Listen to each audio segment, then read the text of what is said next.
दोस्तों नमस्कार। राजनीतिक विमर्श में मैं हूं आपके साथ आदित्य शुक्ला। कहते हैं कि एक एक छोड़कर जाता गया और कारवां टूटता गया। वास्तव में आज कांग्रेस पार्टी और खासकर कांग्रेस के मुखिया राहुल गांधी के लिए बड़ा ही गमगीन दिन है। मानो मार्च 2020 और फरवरी 2022 की तारीख पुनः लौट करके सामने आ गई, जब कांग्रेस पार्टी के मध्य प्रदेश के दिग्गज नेता ज्योतिरादित्य सिंधिया मार्च 2020 में कांग्रेस पार्टी को छोड़ करके भारतीय जनता पार्टी में शामिल हो गए थे। उस दिन कांग्रेस के लिए बहुत बड़ा झटके का दिन था। तो वहीं पर जनवरी 2022 और फरवरी 2022 में जब उत्तर प्रदेश कांग्रेस के दिग्गज नेता कुंवर आरपीएन सिंह कांग्रेस को छोड़ करके भाजपा में शामिल हुए थे, तो आज पुनः वही दिन सामने कांग्रेस के लौट करके आ गया, जब मुंबई दक्षिण से पूर्व सांसद और कांग्रेस पार्टी के बड़े नेता, केंद्रीय नेता, शीर्ष नेतृत्व में शामिल होने वाले नेता मिलिंद देव गौड़ा ने जब आज सुबह 14 जनवरी की सुबह जब राहुल गांधी एक तरफ मणिपुर से भारत न्याय यात्रा की शुरुआत कर रहे हैं, उसी दिन कांग्रेस पार्टी के दिग्गज नेता का इस्तीफा देना कहीं ना कहीं कांग्रेस पार्टी के लिए बहुत बड़ा झटका साबित होने वाला है।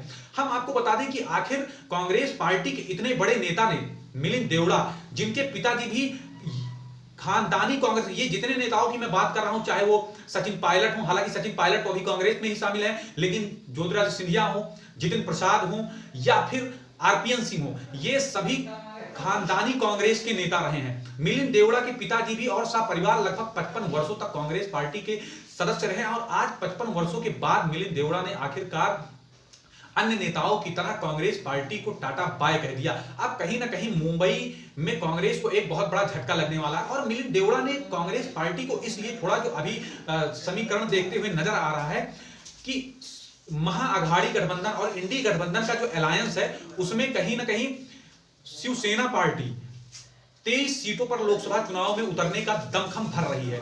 जिस सीट से मुंबई दक्षिण से पूर्व सांसद रहे मिलिंद देवड़ा इस बात को जानते हैं कि शिवसेना पार्टी का प्रेजेंट टाइम में मुंबई दक्षिण में सांसद है और जहां पर शिवसेना एक तरफ ये दमखम भर रही है कि जहां पर हम चुनाव जीते हैं 23 सीटों पर, हमारी पार्टी वहां पर अपनी कैंडिडेट को उतारेगी। तो इस बात को भली भांति मिलिंद देवड़ा पूरी तरीके से समझ चुके थे कि कहीं ना कहीं उनका पत्ता साफ होने वाला है, क्योंकि शिवसेना मुंबई दक्षिण की सीट छोड़ने वाली नहीं है। ऐसे में उनका टिकट कट सकता है और वो इतना बड़ा रिस्क नहीं ले सकते थे मिलिंद देवड़ा। शायद इसी के चलते आज उन्होंने कांग्रेस पार्टी को टाटा बाय कह दिया एक तरफ। और आज का मुख्य कांग्रेस पार्टी के लिए बहुत मुख्य दिन है, जब 14 जनवरी को राहुल गांधी भारत न्याय जोड़ो यात्रा की शुरुआत कर रहे हैं, तो वहीं पर इतना बड़ा कांग्रेस पार्टी को झटका लग गया। आज सुबह ही हवाई जहाज से कांग्रेस के सभी दिग्गज नेता, उसमें चाहे अशोक गहलोत हो या फिर अन्य शीर्ष नेता हो, ये सभी लोग मणिपुर के लिए हवाई जहाज से रवाना हो गए थे, ये कहते हुए कि हक है हमारा, न्याय हम लेंगे। लेकिन इधर ये हवाई जहाज जहां से उड़ा, तो वहीं पर सुबह आप जैसा कि स्क्रीन पर देख रहे हैं कि मिलिंद देवड़ा ने ट्वीट करके बता दिया कि अब हम कांग्रेस पार्टी का साथ छोड़ रहे हैं। कांग्रेस पार्टी के सभी कार्यकर्ता और सभी नेताओं का बहुत बहुत धन्यवाद, हमने लगातार 55 वर्षों तक कांग्रेस पार्टी की सेवा की। अब सवाल यह है कि आखिर जहां एक तरफ राहुल गांधी पूरे भारत को जोड़ने का दमखम भर रहे हैं, दूसरी तरफ आज से ही भारत न्याय जोड़ो यात्रा की शुरुआत कर रहे हैं, आखिर ये पूरे भारत को जोड़ रहे हैं, आखिर अपनी पार्टी को कब जोड़ेंगे?